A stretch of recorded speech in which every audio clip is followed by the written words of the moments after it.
Hey, Hickok 45 here. You know, in recent videos, we've talked a little bit about how when we have the 9mm carbines out, we can seem to tell a little bit of difference between how it hits the steel versus the pistols. You know, it hits a little bit harder with the same ammo and everything.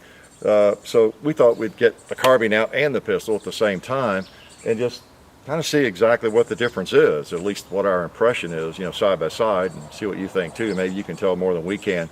So, not real scientific, but a little bit scientific. We've got chronograph out, so we're going to look at the same ammo. It's a UMC Remington 115 grain stuff going through this CX4 Storm that has a 16, I think, 0.6 inch barrel, about 16.5 inch barrel, versus the we're going to go ahead and use the Smith & Wesson Shield, which has a 3-inch barrel. I think it's actually 3.1, something like that. So we've got a barrel here that's about a foot longer. We're going to shoot the tree, maybe the little challenge target there too, and not going to shoot fast. Just want to try to put them on the steel and see if we can tell any difference. Okay, so we have a magazine loaded here with 115 grain UMC full metal jacket. All right, it's not known to be the hottest ammo around, but it doesn't really matter. We're going to be at least comparing apples to apples. All right, I'll start at the top and just work my way down. Watch me miss.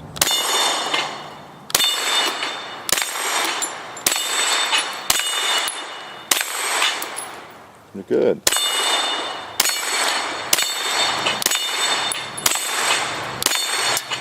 All right, there's the carbine, and I'll put it on safe, and I'll just lay it over here. Now I'll see if I can hit it with the handgun.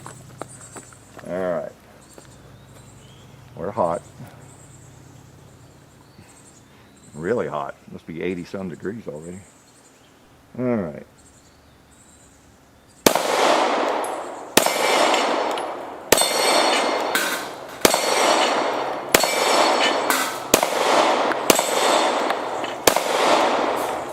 Little missing there. I think I have another magazine in my high-tech mag pouch, otherwise known as a pocket.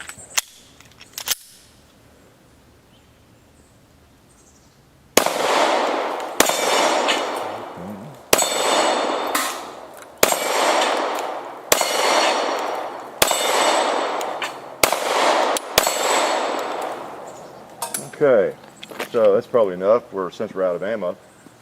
Maybe to tell you a little bit. So let's go over here and put a couple more rounds in and just take a couple of shots on that challenge target. Again, this is very unscientific, but maybe you can, I don't know, just tell from looking at it whether it knocks it back a little bit further. Just kind of fooling around here. And we will chronograph here too. I'll load the other one while I'm at it. One of the reasons for those who are new to shooting, that's my PM9 magazine, I don't need that. One of the reasons that you get more velocity out of a longer barrel is there is a point of diminishing returns. I mean, think about it. If your barrel were 30 feet long, you'd be dragging on that bullet longer and the bullet would be slowing down and it might not make it out the barrel, right? But it just depends on the cartridge, the powder that's used, the bullet weight, and a lot of factors I won't get into, but right now. But every round has a different, I guess, level of efficiency, you could say, with a certain length barrel. And if you're shooting a bullet that actually the powder is not all burning before it gets out of barrel, you know, it hasn't built up as much pressure as it potentially could, whereas if you had a longer barrel, that's kind of what you're talking about there. You get more pressure for a longer period of time and send it on out further. But then again, there is a point at which it doesn't help. All right, we're reloaded with that. Let's go ahead and take a couple of shots at that thing. You know, I'll tell you what, let's reholster that. We'll do it in the same order. We'll do the rifle first. Okay, safety on or off.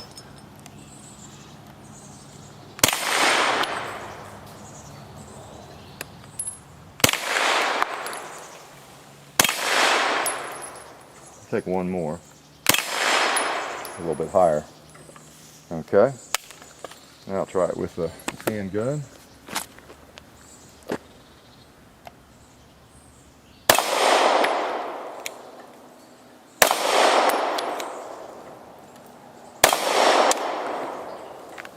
right. So there you have that on video, so you can rewind it and take a look at it. Let's go ahead and do a little chronographing now. Let's see, I have enough ammo in that one right there, and we probably have enough in this one. We'll see what the velocity readings are. Okay, feels like about, I don't know, 979 feet per second, just my guess. Now, don't laugh at my antique chronograph. You know, I'm not Mr. Techie, you know that. This goes back to, I think, about 1988, 89. We needed one at the club. We were beginning to shoot some action pistol matches in, and I went ahead and bought one, and actually somebody shot mine when we were chronographing, and that was a time ProTac. They would give you another one for 25 bucks if you shot it, at least one, and that's where this one came from. Somebody shot my other one, chronograph. Maybe it was 1990 when we were having actual official IPSC matches. I don't remember, but whoever was chronographing that day, they shot it with 357 Desert Eagle, as I recall. All right, so let's take a few shots across that. You would love it if I shot that, wouldn't you? It's lasted all this time. All right. All right. I'm gonna, I don't know, 3 or 4 shots across there. See if I can keep from shooting the thing. 25.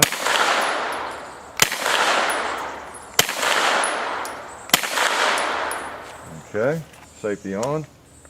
Put your hand across there. 5 shots average. 1232. Okay, carbine. 1232. All right. Now we'll try the handgun. This thing is antique. I turn it off, turn it back on. It's kind of like an early IBM PC. I was involved with those the first year they came out. The way you fixed anything was you turned it off or you rebooted. All right. I'm going to keep from shooting it with this gun now. You know what? I thought that was awfully loud. I didn't have my ears on. Okay.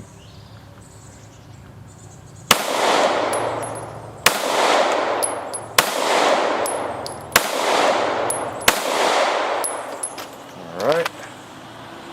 5 shots, average 1048. All right, so there's the difference. 1048 versus 1232. So almost 200 feet per second difference, not quite. So that's the difference. It's not just our imagination when we're shooting steel out here. And you know, it wasn't dramatic. I mean, I didn't seem to think, when I look at the video, I might disagree, but I could tell some difference. And when I'm out here shooting, I can tell a little bit of difference. Not dramatic, but there is a difference. You can just feel it hitting harder. And of course, that is one of the reasons why people, they don't turn up their noses as much at a 9mm carbine, because they know you're getting a little more velocity out of that thing. If it is a 9, at least it's going faster. And this is the lightest ammo.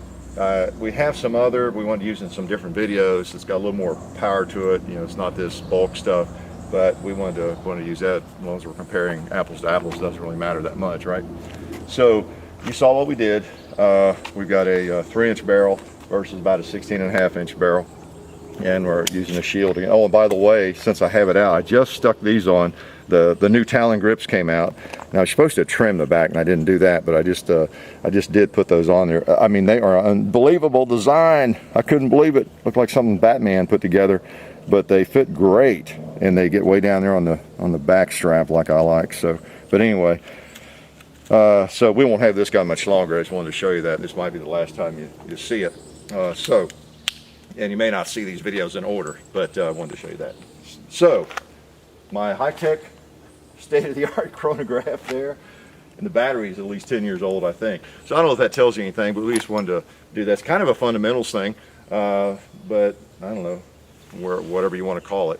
We just wanted to compare the barrel lengths and how what impact it has on velocity. So hopefully that told you a little bit, and you know, as always, life's pretty good.